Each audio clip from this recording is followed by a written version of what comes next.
po jako akawuwo.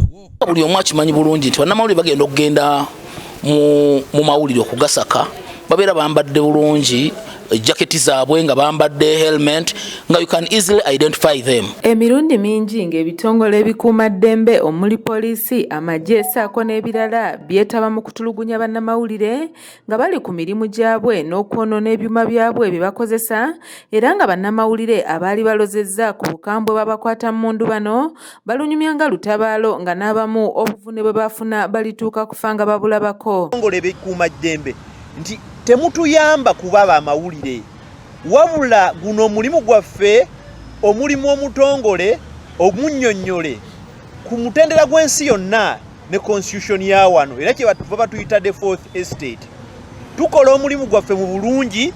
Ne bannamawulire tuli banyiivu nnyo eri gavumenti eno olw'ebintu byetukuyisaamu. Bannamawulire bangi buno obudde tebakyalya, bannamawulire bangi bamenyeka emigongo, bannamawulire bangi wano tutwala emisango mu kkooti olw'okubeera gavumenti nga bw'ogimanyi nti yo munnange. Olunaku olwaleero bannamawulire abagasakira ku Palamenti mu kibiina kyabwe ekibataba ki Uganda Parliamentary Press Association nga bakulembeddwamu Ssenkulu waabwe Moses Mulondo ne Ssaabawandiisi Apollo Tusiime babadde mu kakiiko ka Palamenti akavunaanyizibwa ku ddembe ly'obuntu ka Parliamentary Committee on Human Rights ne balombojja ensonga zonna era ng'ensisinkano eno ebaddemu n'abakulira ebyokwerinda mu ggwanga omubadde omwogezi w'amagye ga UPDF Major General Felix Kulaije, omwogezi wa poliisi ya Uganda Fred Enanga, minisita avunaanyizibwa ku byokwerinda ssaako n'abalala okwanukula ensonga z'abannamawulire bano. Ababaka abatula ku kakiiko kano nga bakulembeddwamu ssentebe waako Honorable Fox Odoi batadde ku nninga ab'ebyokwerinda okwanukula ensonga ebaviirako okutulugunya bannamawulire nga bakola emirimu gyabwe.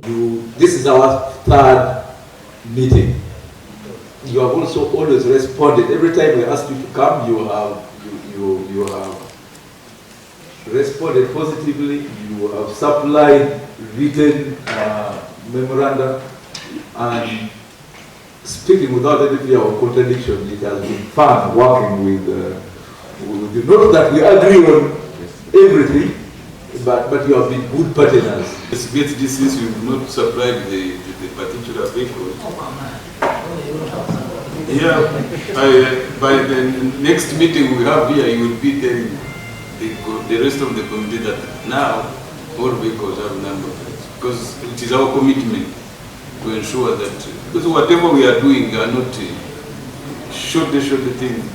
We are not doing dark environments. Major General Felix Kulaije nga ayogerera eggye ly'eggwanga erya UPDF ategeezezza nga bwe bazzenga beetonda olw'abamu ku bakuumaddembe okutoobola eddembe lya bannamawulire era nga nabwe kityo bakulwana bwezizingirire okulaba nga bakolera wamu ne bannamawulire. Ndaba nti ensonga ezireeteddwa twazikolako dda.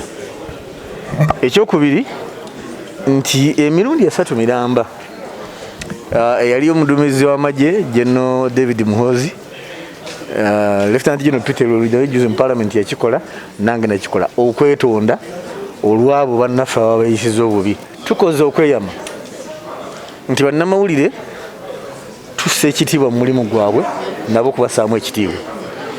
So tweyamye nti tujja kukolagana nga nammwe okukola emirimu gyammwe obulungi. Ate y'omwogezi wa poliisi Fred Enanga agambye nti poliisi ne bannamawulire enkolagana yaabwe weeri ate nga nnungi newankubadde nga poliisi yeesinze okusongebwamu olunwe mu abo abasinze okusiiwuuka empisa nga batulugunya bannamawulire. Omubaka wa Mukono North Honorable Abdallah Kiwanuka asabye Haji Yunus Kakande ng'ono yakulira ba RDC bonna mu ggwanga okumanya omulimu gw'omutuufu gwategeddwa okukola okulaba ng'ebikolwa ebitoobola eddembe ly'abantu mu ggwanga biggwawo. Nti some of us we are in parliament but we are lawyers and we became activists and finally we are in parliament. Buli omu anoonya success. Buli wawandiika story ennungi ekwata abantu omubabiro emwongerayo waggulu. Kati buli omulemesa okugenda ku ground okunoonyereza nga bw'owulidde nga bw'agamba nti bagende mubasange mu press conferences babaweereyo amawulire obeera akuggyeko eddembe eryo eryokunoonya amawulire okuviira ddala ku source. Bulimu ababalonda okubeera ba RDC kubanga lisiti efuluma saa 6 ogw'ekiro ne bamugamba nti saa 7 ogw'okumakya obe ng'oli ku mulimu nga n'essaawa 10 awera RDC atandise omulimu. tamanyi mulimu ki gwagenda okukola kubanga ba RDC abasinga babeera bakadazi mu NRM mu mirimu emirala kati ne babuwa RDC nga tababasomeseza. Ndi Sarah Nandawula ku ABS TV Jakakawuwo. Nti nga bwe kiteebereka nti ebaamu oluusa abayisa obubi tusuubizza okubabonereza nga tubategeeze ani oyo era kibonerezo kyafunye.